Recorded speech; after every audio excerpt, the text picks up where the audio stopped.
Hey, friends, it's your intrepid warrior, David Julie, with my good friend and colleague, Margaret Katzcan. Hey, Margaret. Hey, David. How are you today? I'm just doing great. All right. Yeah. Margaret, we got a special guest today. It's Danny Bobrow, who is the creator of the Persuasion Blueprint. It's a proven framework that helps hundreds of leaders and teams turn everyday conversations into engines of caring, connection, and collaboration, leading to success in every facet of life. Danny has trained organizations to not only recover lost revenue from poor communication, do I hear nonprofit lost donors, folks? But to build cultures that win loyalty, drive referrals, and create raving fans. Danny holds dual MBAs from the University of Chicago and KUL, or KUL in Belgium. He's also an ultra endurance athlete and a mountaineer who brings the same clarity and grit to every stage and boardroom he enters. Welcome, Danny. Thank you very much. Thank you, David. Thank you, Margaret. It's a pleasure to be here. And Danny, you and I had a chance to visit a few weeks back, and we share, albeit you at a much higher level, some background in mountaineering. I climbed mountains for about 15 years, but not quite at the level that you have and continue to do, I think, right? I've had a few challenges over the past 5 years, but I've been hiking mountains. I've yet to schedule my next alpine ascent, but I'm probably looking at going back to Mount Rainier to get back into it and sort of gauge where I'm at right now. I'm 68 and had some, as I mentioned, some health and wellness challenges the last 5 years that set me back a bit, but that was just another mountain to climb, and I feel like I'm back. I've been skiing regularly and getting stronger, so I'm excited to get back on the saddle. Oh, all right! I can't wait to hear about that. As many in the audience know, and Margaret knows, I had a total knee replacement last year, and that has crimped my ability to do some of the things I love to do, including training jiu-jitsu. But I did get back in the mountains a few weeks ago. I went up to one of the 10th Mountain Division huts on snowshoes, and the knee did well. So I'm wishing you the same experience. Well, I'm with the ski patrol, and we've all got our war stories. I mean, I've had shoulder surgery, knee surgery, hip replacement, pelvic fracture. So, it's just kind of comes with the territory, but it's amazing what people can do, both the clinicians and the patients, when they collaborate and things go right.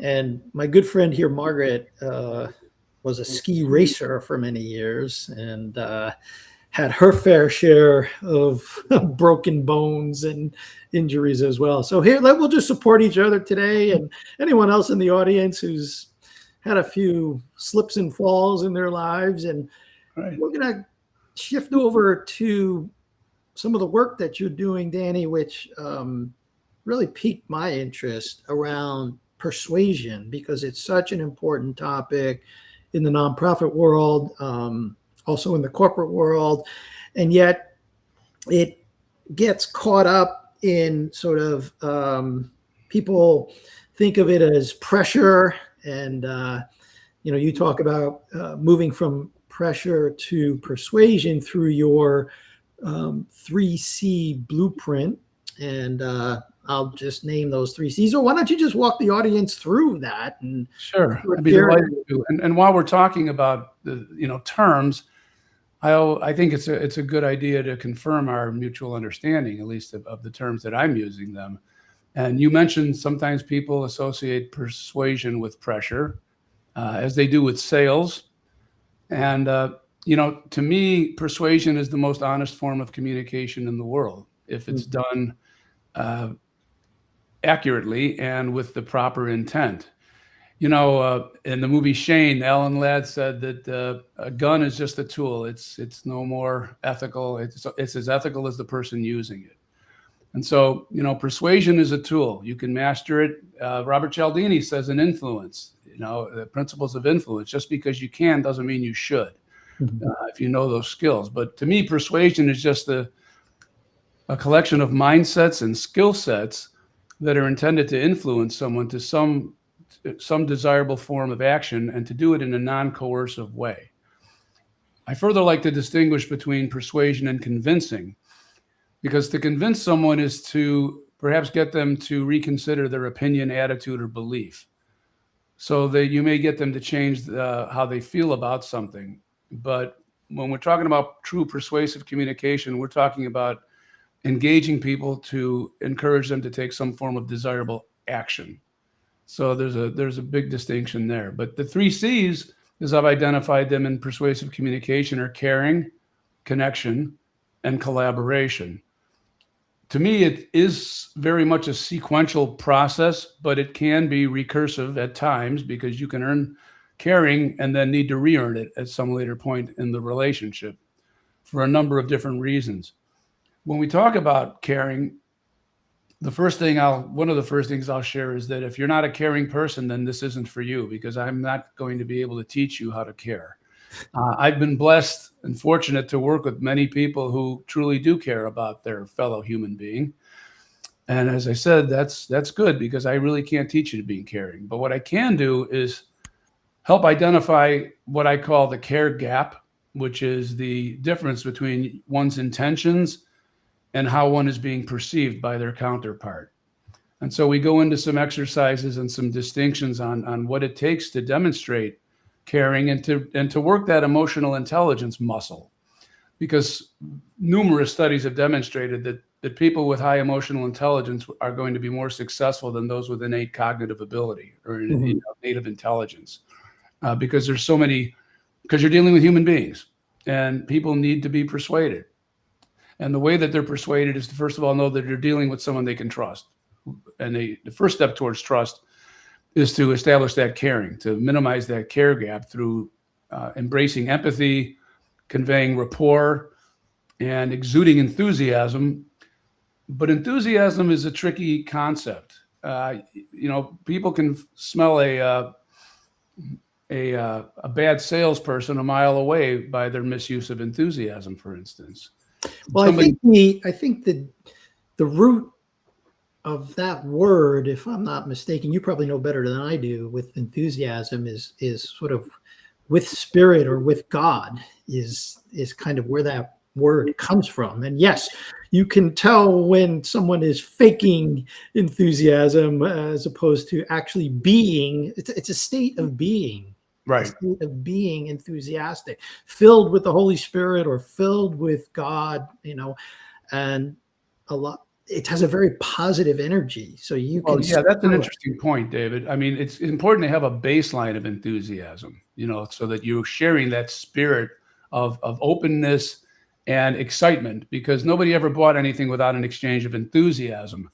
Where you can get into trouble is when people engage in what I call blind enthusiasm, where a salesperson turns on the sales button, presses the button, and starts talking to a prospective donor or client, customer, patient, whoever it may be, and just trying to bowl them over with enthusiasm. And the other person is, well, why are you? I'm not excited. So there's a mismatch there of state.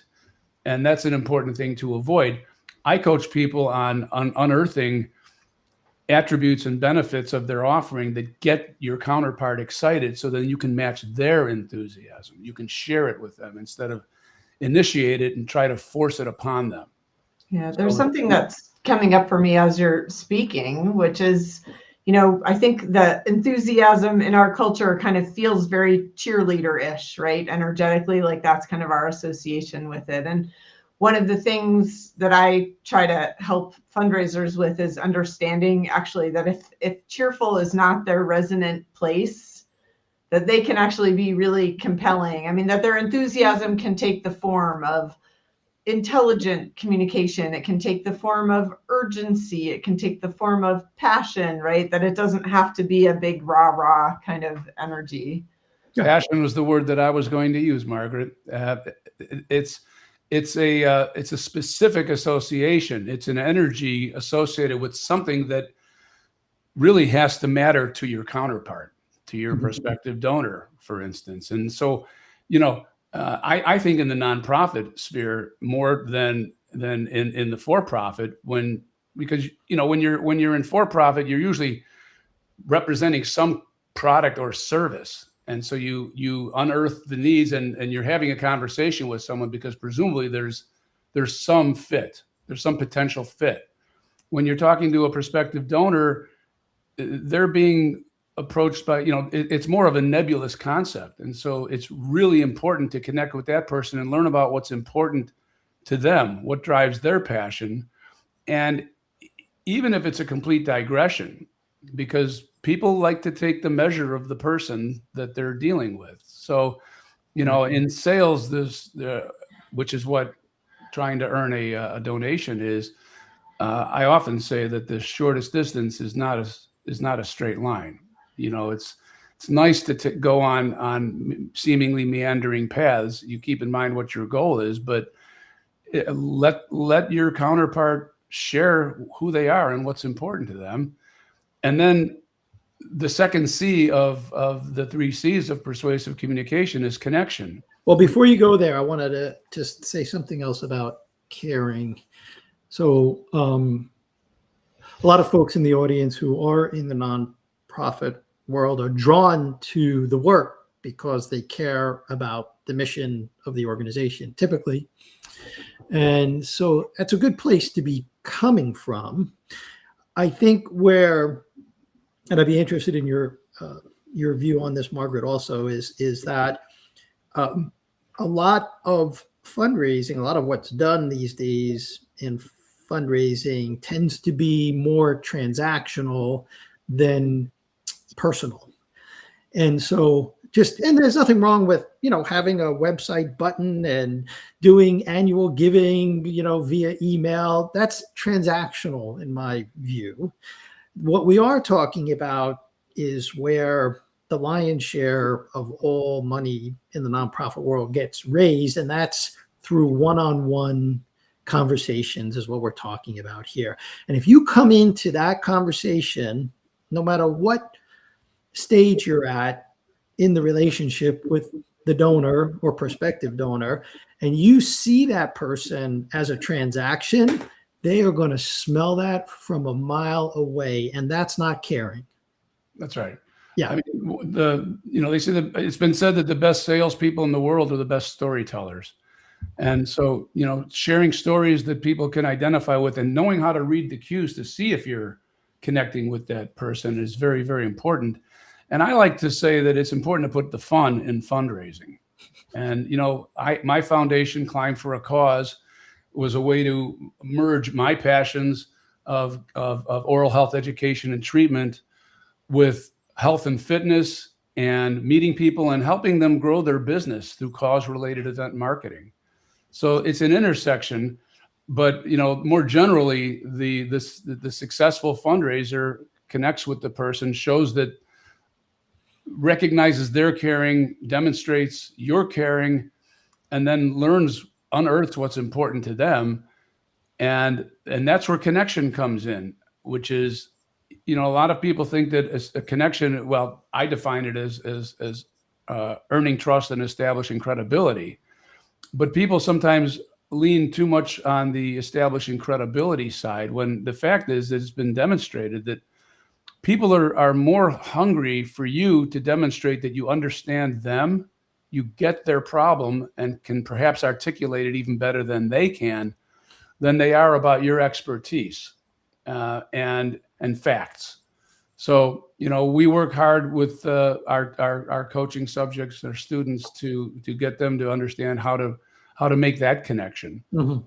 Yeah. I feel like we might be moving a little bit sometimes in the wrong direction here. I mean, I'm not a giant user of AI, but I will tell you, every time I've asked a question about a post, like a LinkedIn post, I always get the feedback, like, you have to establish your credibility first, like make yourself an authority. And there's still a pretty strong voice of belief in that's the most important thing. Danny, it sounds like you feel pretty sure. I agree. I mean, I can tell you, I 100% agree with you, but it's just interesting times we live in, because I think there really is an ongoing drumbeat towards authority. Establish your authority. You're an expert, Yeah, that's true. And we mentioned Cialdini. That's only one of 7 principles of influence is authority. There are 6 others. So you want to be careful. And it's also a matter of not just what you do, but how and when you do it.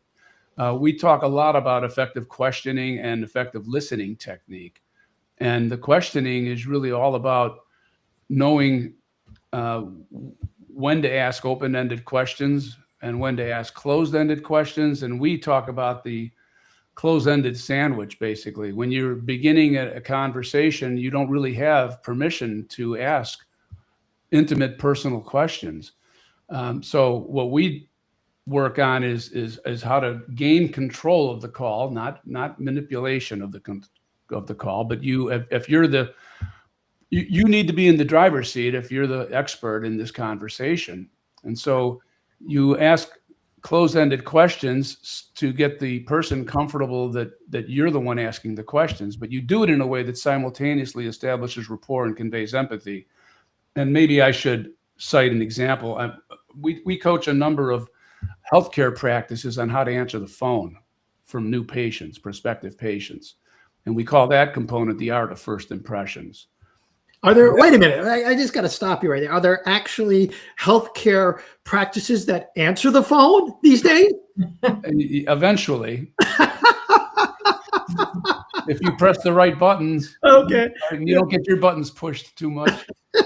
Yeah, no, and Margaret touched on AI, and I could talk at length about that.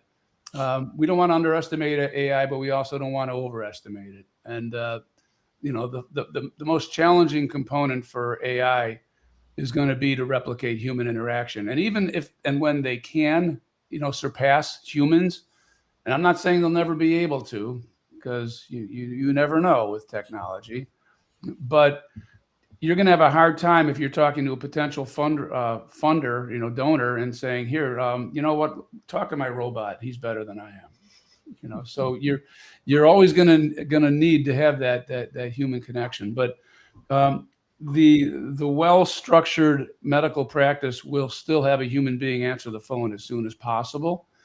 But even then, there's still the problem, because they've been trained to gather details, and there's a rather significant care gap there. Again, the difference between intention and perception. And when you call a typical office and you say, hi, I'd like to make an appointment, what's the first thing you're going to hear? Your name? Name and date of birth, please. Date of birth, insurance company. Right. Well, the fact is, those are important questions, but the details, someone else once said, if we're going to do business together, the details can wait. And if we're not going to do business together, the details don't matter, do they? So you want to connect on an emotional level with somebody and show, especially in healthcare. So we have a script called the TAFI, short for the art of first impressions, the TAFI introduction, where we coach people on how to ask closed-ended questions, but in a way that simultaneously establishes rapport and conveys enthusiasm as well in the right way. And then once you've connected with the caller, which you can do if you master this protocol in 30 to 60 seconds. And then you're in a position to ask open-ended questions like, how can we help you today? Or, why did you decide that now is the time? Because you don't only want to know, why they're interested, but why are they interested now? Because that helps unearth what the emotional driver is beneath the surface ask. Mm-hmm. Yeah. Well, I can think of many universities that still have student callers for annual fund donations that probably could benefit from your TAFI technology, if we will. Yeah, it can be modified for outgoing calls too, for cold calls. Right. And those are usually qualified calls because at least you're talking to an alumnus. Right. in most That's true. cases.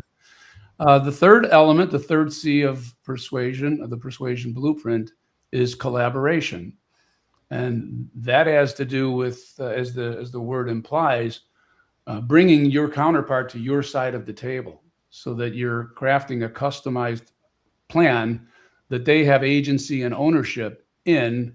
And you can well imagine that people that have participated in the crafting of the solution are more committed to it and more likely to follow through with it. Yeah. In our world, we might call that coactive. Yeah. Right, Margaret? Yeah, absolutely. Helping. Yeah. And, you know, in the world of fundraising, sometimes we say, if you want a donation, ask for advice, right? It's really good. Yeah. People do love to be invested and have opinions and give feedback ahead of time about how a program might run or those kinds of things, the work that you're doing. So, right. And as long as it's sincere and authentic, that's a wonderful way to connect with someone. And it's a great way to learn. I never get off the phone or a meeting without having learned something. right. In fact, I'm going to dig deeper into the definition of enthusiasm because I want to understand that better. Yeah. Sure. And I thank you for that. Yeah. Well, I think that last C is very important. Whether you're selling a product, a service, which is kind of where my younger daughter is heading. She's kind of heading into the world of medical equipment sales and marketing, and at least for the time being, she'll be interning with one of those companies this summer, and she did last summer as well. So that's still a realm in the private sector or the corporate sector where products and services are still sold one-to-one, Right. By a knowledgeable, caring, connected, and collaborating salesperson. Ideally. Ideally, big ticket items. Last summer, she worked on a water jet scalpel product for very specific types of surgery. So, high ticket item. Right. Still requires a human being to facilitate that transaction, that sale. In the nonprofit world, I have made mistakes myself in this collaboration C where, you can over promise and under deliver, or in the attempt to get to a transaction. And so I'm curious if you could say a little bit more about that, because I think there's a potential trap in there. There is. You don't want to get over your skis, so to speak, when you're doing it. And there's, in the heat of the moment, there's a tendency to do that. And that's just, that just requires discipline and a realization that you're representing a company, and it might make it easier for you, but then there are people that are going to have to clean up your mess, and that's not a good place to be. But in collaboration, there's a number of different things that get in people's way of effectively collaborating with their counterpart. And the most common one that I see, because I work with people who are successful and accomplished and technically or clinically competent, and I call it expert override, where you've done something so many times and you believe so much and you sincerely believe that this is in the best interest of your counterpart, that your water-driven scalpel is been proven time and again to be the best product, and basically it speaks for itself, and you just sort of rattle off the attributes and the virtues of the product, and you don't really break it down to confirm your counterpart's understanding, or that these various facets of the offering resonate with your counterpart. So it's a matter of slowing down and taking the time for the person to articulate, even if you've heard it 1,000 times before, is to give them the chance to articulate it. Because for one thing, you might actually learn something. And even if you don't, you've given the person the opportunity to feel like they're a partner in the formulation of this plan, and that they're coming along with you. It's not a TED talk, it's a dialogue. Yeah. And so that's something that we want to really try to avoid. And, there are a number of other traps that people fall into when it comes to ineffective collaboration, but that's a big one that I see. Mm-hmm. I feel like there's such a it's a great thought exercise to go back to this idea of, maybe it's a student from a university calling a list of alum. And when we think about, like, if we are the graduate of that university, yes, we're pre-qualified, but it doesn't mean that we're a donor. It doesn't mean that we had such an amazing college experience or association that we want to give. And then if we want to give, God, do we want to give to the ski team, the engineering department? It's just a great thought exercise to start with those two people across the table from each other. I think it's wonderful. How many questions need to be asked Right. before you actually know where to go in the conversation? Absolutely. That's a great example, Margaret, because, I get calls from my various alma maters. I think we all do. Yeah. And you can usually tell they're more or less reading off a script. They thank you for your past support. And then they tell you about their campaign, and then they want to know, what kind of support they can look forward to. And really, it would be refreshing if somebody said, "Well, now I see you graduated in 1986. What have you been up to since then?" An open question. Right. Because what you do is you find out and say, "And do you feel that your education at the University of XYZ was contributed to your success?" Yeah. Or, there's so many directions you could go in, and this is where I do think connecting with someone, like, what was it like on campus in 1986? I thought you were going to say 1886, David. 1886. Well, I might have been around then, Margaret. But I like your point, is that it doesn't need to relate directly back, and I think it shouldn't. I think the meandering course I mentioned earlier is, be genuinely interested, learning about about this person and what their experiences were, and have a conversation. Yeah. And then the other thing is, this is the best sale that you can make, is at the end of a conversation, you haven't asked for the money, but they said, "Well, I've been thinking about making a donation," or I assume you're calling me to make a donation. I said, "Well, yeah, it was been great getting to know you, but we would certainly appreciate any support that you could provide." And then they do it without even being asked. I mean, you always want to ask for the order, but I wait as long as possible to see if they're going to offer without being asked. Yeah, I think that's good advice. I was going in a couple of directions here. The one counter, you mentioned the word trust earlier, and in the caring and connection C's, so trust, building trust. And when you get to collaboration, I think this is where staying curious about the individual in front of you and really exploring if this is the right fit, whether you have a product or whether it's a donation to a particular project that you're raising money for. And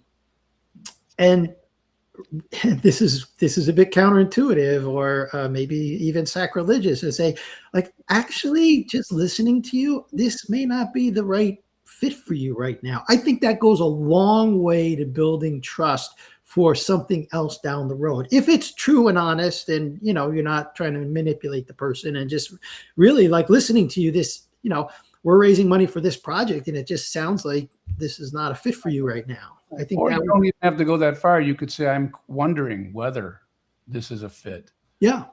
And then you have that whole exploration together. Mm-hmm.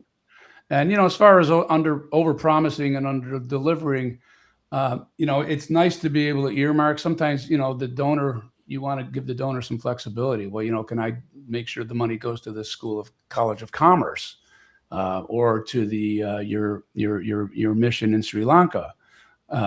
And sometimes entities are able and in a position to do that, and sometimes they aren't. I think the more flexibility you offer, the more you can craft the solution for the specific donor. But I like the idea of challenging them. You know, it's like, because there's different kinds of yeses too, and people will give you, you know, a confirmation or a counterfeit yes when we think it's a commitment yes. And sometimes yeses are given just to get us off the phone, right? So it's nice to get several yeses before you actually hang up with somebody, or before you have convinced, you know, they need to convince you that they're for real, that this is going to fit. And so, you know, we coach people on asking questions like, well, what does our association need to look like a year from now for you to be glad that you decided to work with us? You know, or you know, what would you like to see in terms of how your funds are being used? What would be sufficient feedback for you? You know, make it real so that you can paint a picture for them of what they might expect, and that it's consistent with what they want. And they may not know what they want. So this exercise is a really helpful one to get them to articulate in their own mind what would make the difference for them. Mm-hmm. I'm curious as to where, in this conversation of you know, caring, connection, and collaboration, where does intuition come in? Well, you know, just like emotional intelligence, some people seem to have it and some people don't. I happen I'm going to to say everybody has it. I think some people have been conditioned to turn the volume down to a big mute, so they don't listen to it anymore. Quite possibly, or they just haven't practiced that muscle. They haven't exercised that muscle. So, you know, intuition is sort of a big black box that, you know, to me, it's like, well, were you born with it or not? And, you know, sometimes being gifted, and I know I had some people close in my life that had innate ability athletically and academically, and things came very easily to them.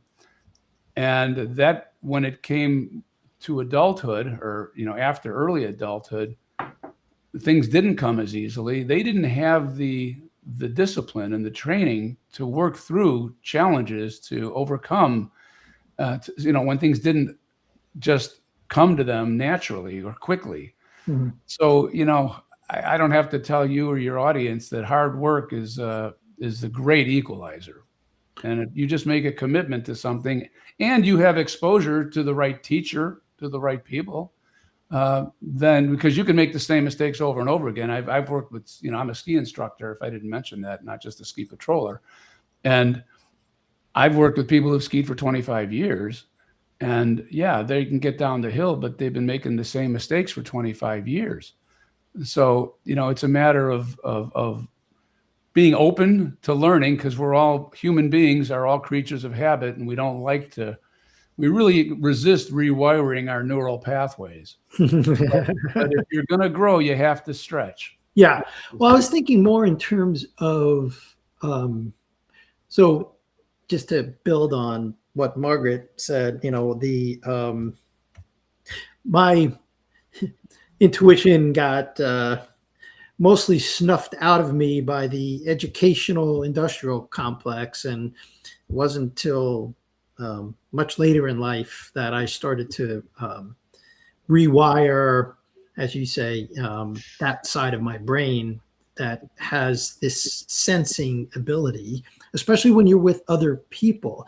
And so, you know, you mentioned the word script, and I think where, you know, folks who are conditioned, left brain conditioned, they want to follow that, do this, do that, do the other thing, and then the donation or the sale drops out the other end. Well, that isn't actually, that can work that way, and sometimes it does and sometimes it doesn't. And I do think this is where, whether you're in sales or whether you're in fundraising, knowing when to turn or when to stop, when to listen, when to speak, this is where I think the land intuition lives. Yeah. Well, I do too. And intuition needs to be nurtured and cultivated. If you're in an environment that snuffs it out and tells you that, no, this is the way to do it, then it's never going to develop. So, you know, I agree with you. Yeah. So when we had our pre-call, I think you mentioned is there an assessment, Danny, that you have for folks, or something that they can grab onto that could help them? There is. We call it the Persuasion Scorecard, and we basically encourage anyone who's interested in learning more about the Persuasion Blueprint to start there, because it basically gives us a baseline of where you are in terms of caring, connection, and collaboration, and then we sort of build from there. It's complimentary. It's 21 questions that you can find at our website, dannybobrow.com. Okay. And from there, the next step is we offer 7 modules, video modules, with yours truly delivering the coaching. They average only about 15 minutes each. I developed this with sort of me in mind, me being representative of busy people who sort of can only handle so much information at a time and then need a break. And that's part of our brain wiring too. I think it's the reticular activating system that just says, after 8 minutes or so, somebody better tell us a joke or tell us to stand up and stretch in a meeting, or else we're going to fall asleep or go for the coffee. So that's how it's structured. And yes, we do suggest that people begin with the Persuasion Scorecard. Great. Got it. Make sure that's in the show notes for the podcast. Yeah. And so the scorecard is complimentary at your website, and it'll give folks, whether you're in sales or whether you're in fundraising, it'll give you a sense of where you stand with regard to the 3 C's. Is that correct? Yeah, it is. And, I have a background in marketing, and one of the cardinal sins of marketing is to try to be all things to all people. With that said, and I think the reason I'm so passionate about the Persuasion Blueprint is that it transcends all industries and all interactions. If you're trying to do a better job of connecting with your teenage son, or with a parent, or a sibling, or a superior, or a counterpart, a subordinate in healthcare, in nonprofit, these are universal distinctions, and I am very, very confident in saying that they will help you in all your communications, regardless of what form they take. Awesome. Anything else, Margaret? No, this sounds like a perfect pause spot. Okay. Well, Danny, thanks so much for being on the show. It's I really appreciated you reaching out to us and to share your Persuasion Blueprint with the audience. And been a lovely guest, and we appreciate having you here. Well, it was my pleasure. Thank you both for the opportunity. I really enjoyed it.